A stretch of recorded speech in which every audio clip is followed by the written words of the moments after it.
বঙ্গোপসাগরে অবস্থানরত সুস্পষ্ট লঘুচাপটি নিম্নচাপে পরিণত হয়েছে। এটি আরও ঘনীভূত হতে পারে। এই অবস্থায় দেশের ৮ বিভাগে বৃষ্টি অথবা বজ্রসহ বৃষ্টি হতে পারে, জানিয়েছে আবহাওয়া অফিস।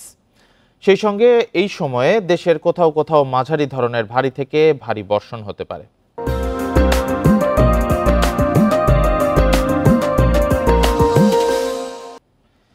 রোববার সন্ধ্যা ৬টা থেকে পরবর্তী ৭২ ঘন্টার আবহাওয়ার পূর্বাভাসে তথ্য জানানো হয়েছে।